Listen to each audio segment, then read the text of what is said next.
Ang high-stakes na mundo ng telebisyon sa Pilipinas, nakaraniwang nakakulong sa structured na kapaligiran ng mga studio na may maliwanag na ilaw, ay dumaloy ng gusto sa larangan ng mataas na lipunan sa isang kumakailang eksklusibong holiday event, ang taunang Christmas party na pinamumunuan ng maimpluwensyang business magnate na si Manny Pangilinan ay nilayon na maging isang pambihirang koneksyon ng pinaka-makapangyarang numero ng bansa sa negosyo, politika at showbiz. Sa halip, ito ang naging yugto para sa isang agarang nagiyelong pagharap na mula noon ay nagpadala ng isang malakas na ripple sa buong entertainment sphere. Ang mga pangunahing tauhan sa hindi inaasahan at tahimik na pagtatanghal na ito ay walang iba kundi ang Pinoy Henyo Master Host na si Joey De Leon at ang mabigat na komedyante at host na si Vice Ganda. Dalawang personalidad na ang mga karera, network at reputasyon ay nailak sa makinatinding tunggalian nitong nakaraang dekada. Ang kaganapan na naganap sa isang kumakailang gabi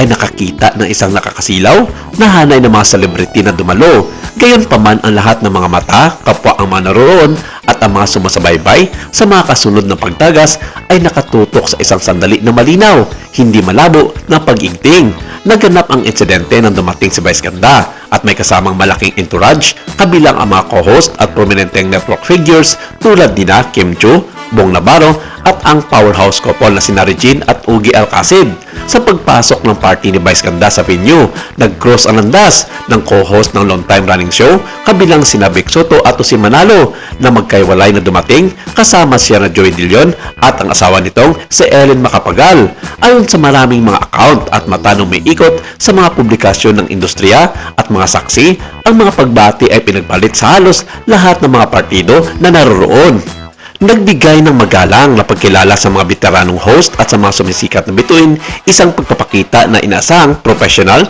na kagandahang loob na tumutukoy sa mga naturang pagtitipon sa industriya. Pero ang pangiisnab ni Vice sa asawa ni Joey De Leon na si Ellen Macapagal ay nagbigay ng malaking iskandalo sa mga mata ng showbiz insiders kung saan binatikos ng gusto ng mga ito ang Unbreakable Star dahil sa pamamahiya nito sa mag-asawang Joey at Ellen. Sa isang pambihirang pagkakataon, naglabas din si Joey De Leon kumakailan lamang ng isang video kung saan pinapatukulan nito ang isang sikat na host na kanyang sinasabing kailanman ay hindi na ito magbabago kung sa kayabangan lamang ang pag-uusapan. Well, I don't expect respect from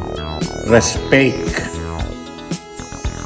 Hindi man niya diretsong sinabi ng pangalan ni Vice Ganda tungkol sa kanyang sinabi pero very obvious naman na siya nga ang tinutukoy sa sinabi ni Joey De Leon. Sa ngayon, tila nagiging mainit na ang isyu sa dalawang controversial na host ng magkabilang karibal na show at hindi maaaring isang tabi na magpapatuloy ang mga patutsdahan ng mga ito sa susunod na mga buwan kung saan wala sa isa sa kanila ang magpapalaya upang mahinto na ang mga ganitong isyu at batuan ng paratang.